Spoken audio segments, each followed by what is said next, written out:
Meninos, psicanalista, especialista em carreira e desenvolvimento profissional, possui várias certificações internacionais. Se você precisa se recolocar ou dar um upgrade na sua vida profissional, que bom. Ouça o que ele tem pra te falar. O caminho pode ficar mais fácil. Aqui no Bora Pan, a gente está recebendo Bruno Cunha. Bruno Cunha. Seja bem-vindo. Seja bem-vindo, Bruno. Cadê o Bruno? Haja coração. Vamos dar. Ainda não. Alô, Bruno, tá ouvindo a gente? Estamos vendo ele. Opa, boa tarde. Acho que ele tá. Vocês estão vendo? Mas não Estamos ouvindo Bruno. ouvindo o Bruno. Tá mutado aqui ou mutado lá? E agora? Me ouvir, Edson? Lá? Será que... Tá acho que é lá com o Bruno. E travou nele fazendo biquinho. Ele travou fazendo biquinho. Travou bem na hora. Fez um biquinho? Então Travou a internet do Bruno. Na hora que a gente tá... Então é o seguinte, a gente já vai chamando o pessoal lá no chat, né? Voltou. Lá no chat, pra, de repente, se tiver alguma dúvida com relação a isso, né? Ao tema, Tá que é o de carreira profissional, enfim. Você pode entrar em contato com a gente e fazer sua pergunta pro Bruno Cunha. Alô, Bruno? Tá ouvindo a gente, Brunão? Olá, Edson, Zico, Léo, Thiago, boa noite. Vocês me ouvem? Aí, Brunão. Agora sim. E aí, tudo certo, Bruno? Seja bem-vindo ao Bora Pan. Eu que agradeço, é sempre um prazer estar aqui com vocês. Olha, Bruno, pra gente começar essa conversa, diz pra gente quais são os sinais de que a gente tá precisando de uma consultoria na carreira, hein? Melhor, como descobrir a fase da carreira em que a gente se encontra? Conta pra gente. Excelente, Edson. Na verdade, assim, nós temos um grande desafio e existe uma complexidade de variáveis para a gente analisar o que está impedindo o nosso processo de desenvolvimento profissional, né? Muitas vezes a gente cria dificuldade de uma recolocação, de voltar ao mercado, ou até mesmo de se desenvolver e ocupar novos cargos, ganhar novos salários. Isso tudo perpassa pelo gerenciamento da própria carreira, né? Então, o indivíduo, ele geralmente passa por 4 ciclos de carreira profissional. A aceleração, que é uma fase que vai dos 25 aos 30, né? É um momento de começo de uma carreira. Certo. Depois a gente tem uma fase de consolidação que vai dos 30 aos 35 em média. É o momento que eu devo buscar uma definição de foco na minha vida profissional. E o cara tá voando nessa fase também, né? Sim, é muito comum muitos profissionais a começarem uma carreira e desacelerarem sua carreira profissional por não definir esse foco, né? E o que significa para os nossos ouvintes definir esse foco? Buscar se aprofundar em uma área específica, né? Vejam, o médico se especializa, o nutricionista se especializa, o engenheiro se especializa, independente da nossa área profissional, é o momento da gente sair do generalismo, ou seja, da nossa graduação, que é a nossa formação base, a ciência, né? E seguir para algo específico, né? E depois dessa fase de consolidação, chegamos na terceira fase, que é a fase da revitalização da carreira. O que significa isso? Acho que a palavra por si só já diz, né? É dar uma nova vida e um novo direcionamento para a carreira. É um momento de muitos questionamentos e muitas dúvidas, porque é aquele momento que a gente se pergunta assim, eu quero crescer mais? Eu quero ir mais além no meu salário? Eu quero buscar novos caminhos? Enfim. Pois aí... Porque tem gente que quer ficar na zona de conforto, né, Bruno? Não tenho dúvida. É natural da nossa essência humana, da nossa natureza humana, buscar o confortável, né? Buscar o que nós chamamos de zona de conforto, porém, isso se chama, no fundo, uma zona de grande desconforto. Porque nos paralisa, porque estagna, nos engessa, porque nos limita, nos estagna, sim? Brunão, me diz uma coisa, relacionado à atual situação do mundo, né? Não vamos falar em Brasil, mundo. Muitas pessoas, eles usam como muleta a atual situação, o governo isso, o governo aquilo. Entra governo, sai governo, no tempo não sei de quem, assim, nesse tempo acontecendo isso ou aquilo. Até que ponto isso pode interferir realmente no comodismo do cidadão que não quer investir, não quer partir de uma carreira, de repente, para mudar o seu futuro, né?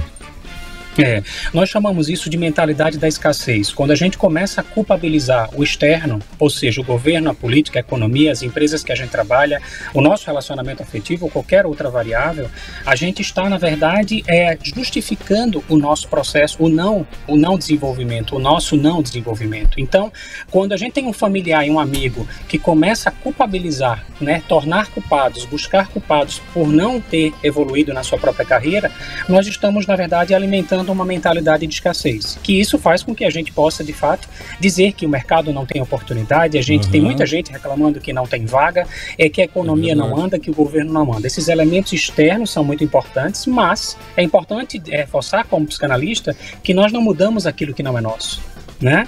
A gente só muda o que é verdadeiramente nosso. Então veja, eu não consigo mudar esses fatores externos, só mudo o que é meu. Pois é. Bruno, você atuou por mais de 19 anos na área de RH, né? Com essa experiência toda, você desenvolveu um método de análise de carreira. Que dados que você compila para fazer essa análise, hein, Brunão? Nesse mapa de carreira, nessa análise, a gente acaba avaliando os 3 pilares que sustentam a nossa vida profissional, tá? Como é que está a nossa qualificação frente aos nossos concorrentes, como é que está o tempo de experiência frente à área que eu desejo e como é que estão as minhas habilidades comportamentais. Quando a gente reúne esses 3 pilares, né, que sustentam a nossa vida profissional, a gente acaba equalizando e criando uma harmonia maior e trazendo sustentabilidade. Tem muita gente que é demitido, não consegue se recolocar, não consegue se desenvolver exatamente por não ter alinhado esses 3 fatores. Tá. Interessante, né? Tem muita gente que vem demitido mesmo. É verdade. Nem convidado. E para aquela pessoa, Bruno, que não tá mais assim, digamos, sorrindo no trabalho, não tem mais aquele tesão todo. Existe idade ou momento certo para você fazer uma mudança de área? Por mais que o cara já tenha engolido tanto sapo dentro do trabalho, é bom planejar isso? Claro, salvo as ocasiões que a firma entrou com o pé e você com a bunda, né? Lógico. Sim. De fato, a insatisfação é algo que reside, né, em muitas vezes na nossa carreira, e é preciso que a gente entenda e busque aprofundar o motivo e a razão dessa insatisfação. Às vezes, é muito comum a gente acabar entendendo que a insatisfação ela é algo externo. Né? E a gente, quando que trabalha com comportamento humano, a gente tem essa clareza de que a insatisfação é algo interno, é algo que está dentro de mim, né? E aí, claro, é importante que a gente investigue, né, aonde reside verdadeiramente as causas dessa insatisfação e passe a trabalhá-las, passe, na verdade, a buscar as soluções, né? Principalmente, inclusive, deixando aqui para os nossos ouvintes uma dica, separando a razão da emoção, né? Às vezes a gente está tão mergulhado às vezes é difícil, né, Bruna? Às vezes é difícil. É difícil, mas por isso que muitas vezes nós precisamos de ajuda, porque sair das emoções é quando a gente acaba um relacionamento afetivo, por exemplo, né? Imagina, eu acabei um relacionamento afetivo, eu estou mergulhado naquelas emoções. Para sair desse contexto, eu preciso, me distanciar um pouco dessas emoções, olhar a situação com um pouco de racionalidade e aí passar a gerenciá-la da melhor forma possível, da mesma forma na carreira. Show de bola. A gente vê também, Brunão, o retorno financeiro com relação à carreira. Muita gente relaciona o sucesso com o retorno financeiro, o que parece um raciocínio natural, né? Lógico. Mas você diria assim, será que toda a carreira é possível você ter um retorno financeiro bacana? Ou esse tem que ser um fator também na escolha da carreira? Por aqui você só vai conseguir ganhar até aqui, entendeu? Ou será que é possível fazer mais? Veja, existem vários fatores motivacionais humanos, né? O financeiro, ele é um dos, né? A gente pode entender, outro dia eu recebi um cliente que simplesmente está atuando numa área jurídica, com 2 especializações, concursado, ganhando um salário pouco mais de 20 mil, e simplesmente ele não está satisfeito com a carreira, veja. Sim. Né? E outras pessoas olhariam essa mesma situação e diria, poxa, mas como é que ele está ganhando 20 mil e não está satisfeito? Né?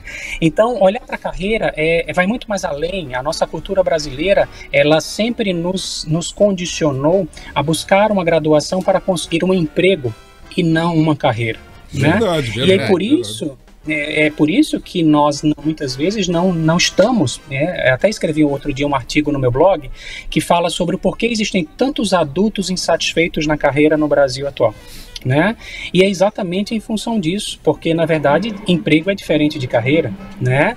E aí vem exatamente o que você perguntou sobre esse grau de satisfação. Às vezes o que é valoroso para mim enquanto motivação humana não é para o Edson, não é para o Thiago, não é para o Lelo, enfim, e a gente acaba, né, entendendo os nossos valores e direcionando a nossa carreira de acordo com a nossa estrutura de personalidade.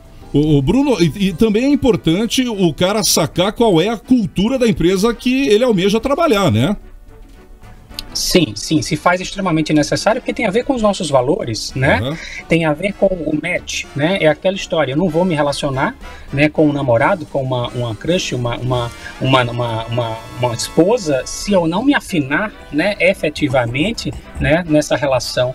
Da mesma forma, quando a gente escolhe uma empresa para trabalhar, eu sempre digo para os meus clientes que não são as empresas que nos escolhem. São nós que escolhemos as empresas que nós iremos trabalhar, ou deveríamos pensar dessa forma, né? Sim. Porque a carreira é nossa, né? A carreira é nossa enquanto patrimônio pessoal intransferível. É isso aí. Nós estávamos conversando aqui no início do programa sobre essa juventude de hoje, né? Que não sabe trocar uma lâmpada, não sabe...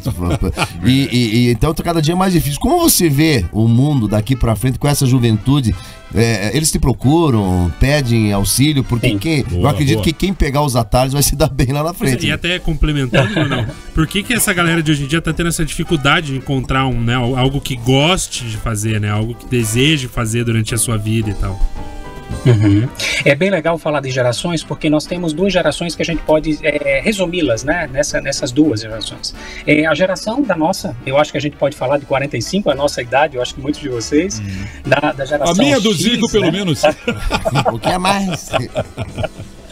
Da geração X, e é exatamente uma geração que busca segurança, que busca conformidade, que busca, né, estar num ambiente mais previsível, né? Nós temos uma geração Y, que é a geração mais jovem, né, que busca desafios, que não busca esta estabilidade. Outro dia eu recebi uma cliente que ela me trouxe a filha dela de 18 anos e ela é concursada pública e ela dizia para a filha, faça concurso público que você vai ter uma estabilidade profissional. Mas não é o que a filha buscava, veja, né? Então nós estamos falando de uma juventude que quer algo de forma muito rápida, muito instantânea, muito líquida, muitas vezes líquida, né? E acaba não construindo e consolidando uma carreira, né? Então, geralmente, quando eu recebo clientes que têm a nossa faixa etária, são profissionais que muitas vezes precisam de um empurrãozinho para a carreira andar. Quando eu recebo mais jovens, a gente precisa segurar esse jovem e trazer para a realidade, porque muitas vezes ele está além, criando expectativas além do que aquilo que seja possível. Eu acho que esse negócio de deixar patrimônio também vai acabar, né, Bruno? Porque hoje em dia a nossa geração que busca o quê? Deixar patrimônio para os filhos. Mas essa geração que está vindo, eu acredito que não vai criar patrimônio, né? Sim, na verdade, elas vão até receber esse patrimônio, né, dos antecessores, dos seus pais. Mas veja, não é o que elas buscam, não é a prioridade, né? Pessoas que são movidas a desafios são movidas a dificuldades. Quanto mais difícil, né? E nós estamos falando de uma mudança de geração, de uma nova geração, né? De uma geração diferente dos tempos dos nossos pais. É muito doido, né? Agora, voltando à questão da idade, Bruno, o cara chega aos 50 anos, por exemplo, né? Claro, ele não vai ter, assim, a mesma agilidade tecnológica dos mais jovens.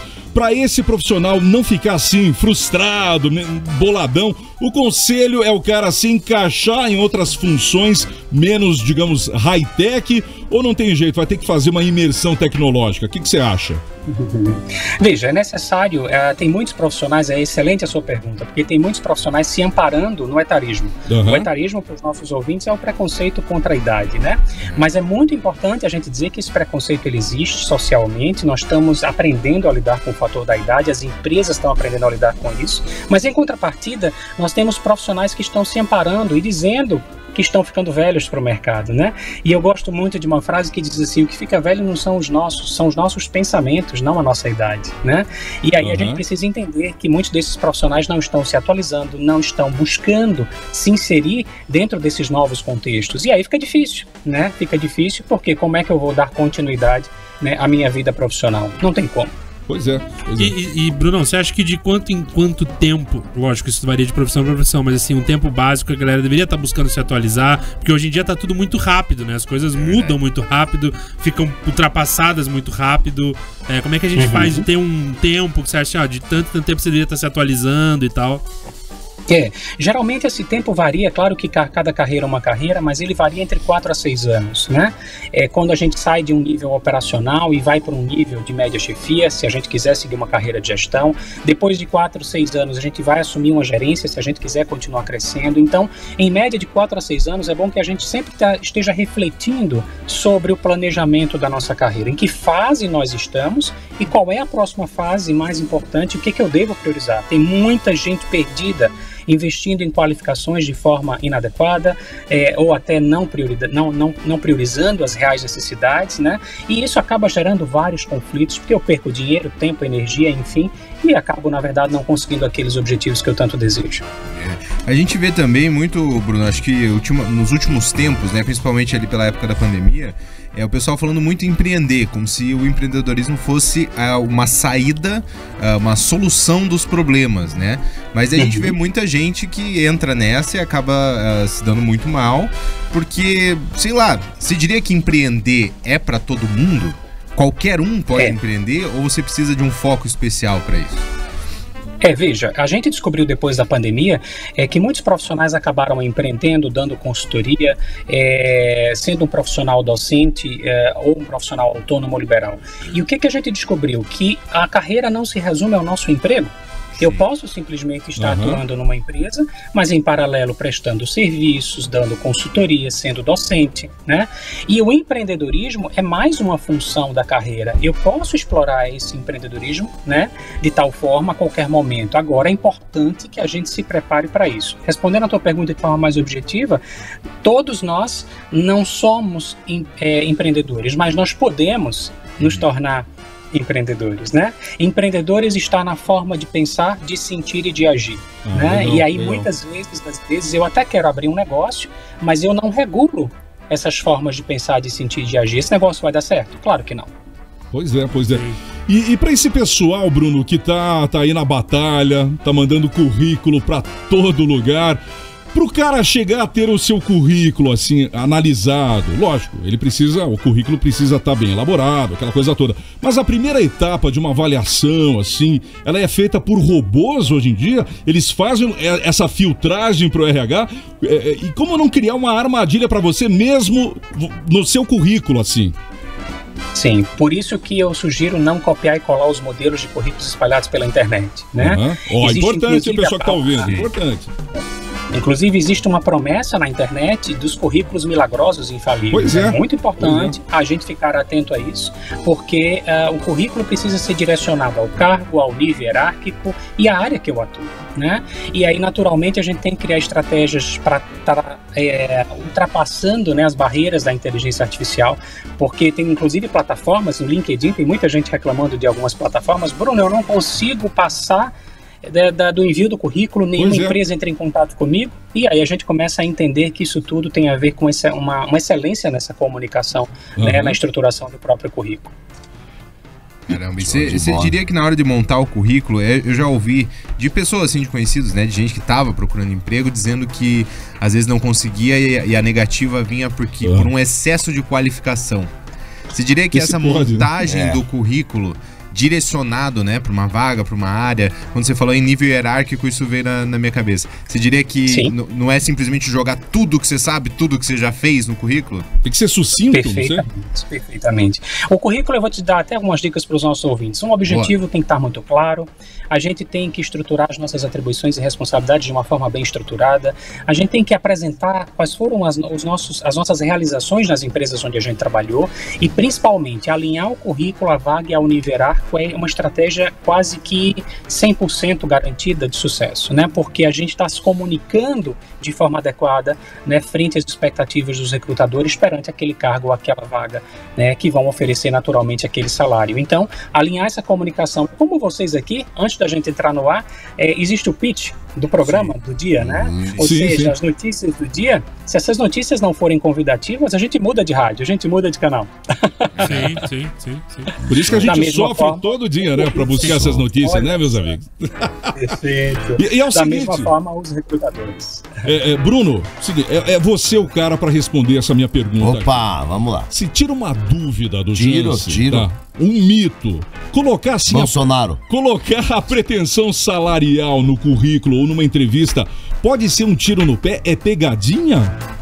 Sempre tive. Não tenho dúvida. É importante que a gente não coloque essa informação, porque a gente está correndo grande risco de ser eliminado no primeiro momento do processo seletivo, né? Então, é muito importante que a gente busque essas informações salariais de mercado. Existem pesquisas salariais que nos auxiliam para saber o menor salário, a mediana e o maior salário de mercado, tá? Na nossa região e para o nosso cargo. Então, quando a gente busca essa pesquisa salarial, a gente traz uma pretensão extremamente assertiva. Às vezes tem candidatos, Edson, que faz uma entrevista perfeita. Quando chega na pergunta qual é a sua pretensão salarial, ele é eliminado do processo. 10.500. Puta, mas a vaga é pra estoquista, irmão.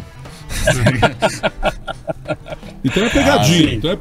É pegadinha. Como que se responde isso? Porque essa é uma pergunta que quebra as pernas numa entrevista. Sim. Porque às vezes te pergunta, a empresa te pergunta. Me paga aí o valor médio do mercado, não sei. Pois é, como que a gente responderia uma pergunta dessa, Bruno?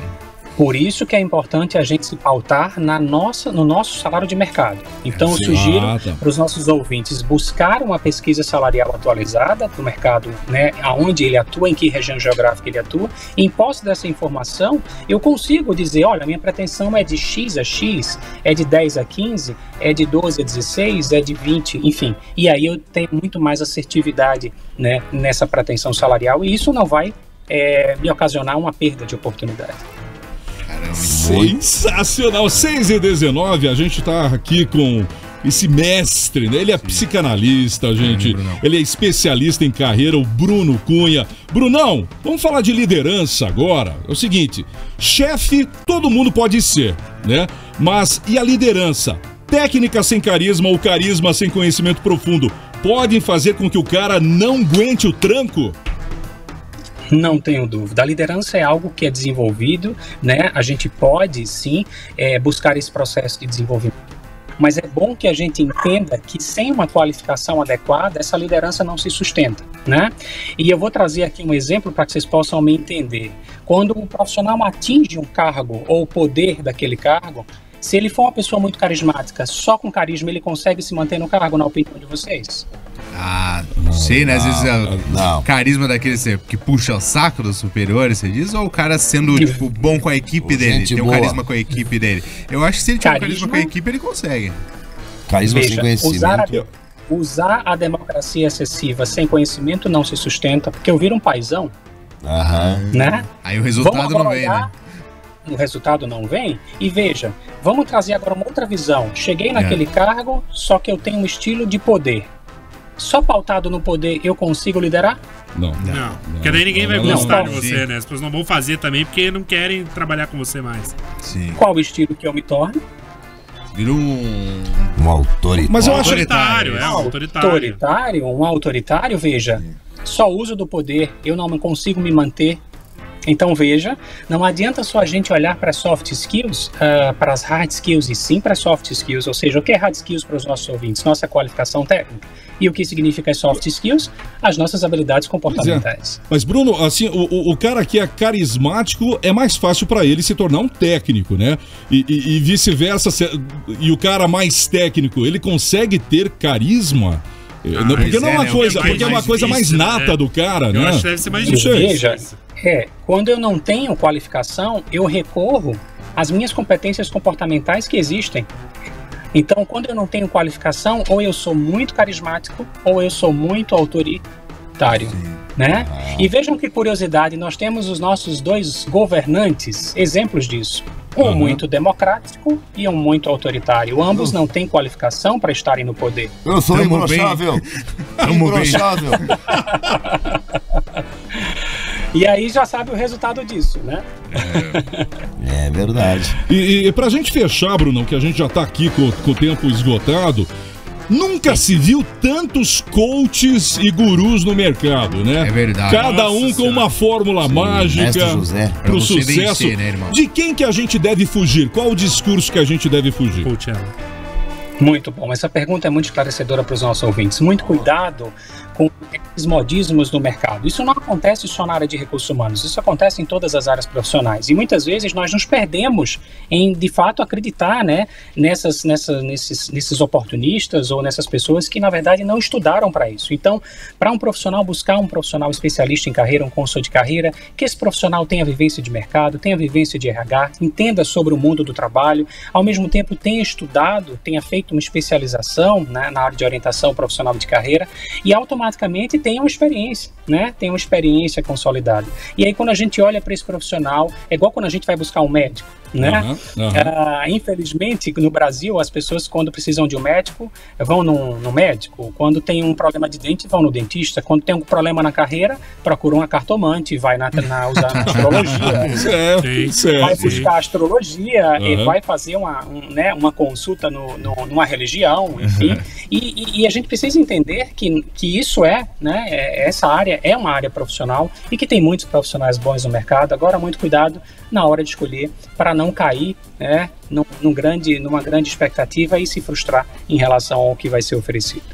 Bruno, o papo é interessantíssimo. Sim, acho que você vai ter que voltar outras vezes aqui no Boa da Van para esclarecer as nossas dúvidas também, né? É um cara bom para estar no churrasco, né? Imagina. Nossa, e é o seguinte, você... A gente vai dando cerveja tentando extrair as dicas de graça. Bruno, você dá palestras, você faz workshops, deixa teus contatos aí. Sim, o meu Instagram é o Carreira com Bruno Cunha, né? Tem mais de 60 mil pessoas que me seguem lá. Tem o meu LinkedIn, que é o Consultor de Carreira Bruno Cunha, com mais de 40 mil, quase 40 mil pessoas me seguem lá. Tem o meu site, que é o carreiracombrunoCunha.com.br/, e tem o meu blog. E aí tem muitos conteúdos, tem uma comunidade no WhatsApp que me seguem com mais de 15 mil profissionais que recebem dicas diárias sobre carreira. Isso tudo está nas minhas redes e as pessoas que tiverem interesse é só fazer o contato, que eu estou à inteira disposição. Senhoras e senhores, Bruno Cunha, especialista em carreira e desenvolvimento profissional. Brunão, obrigado pela participação aqui no Boa, tá bom? Valeu, cara. Eu que agradeço. Um forte abraço para vocês e para os nossos ouvintes.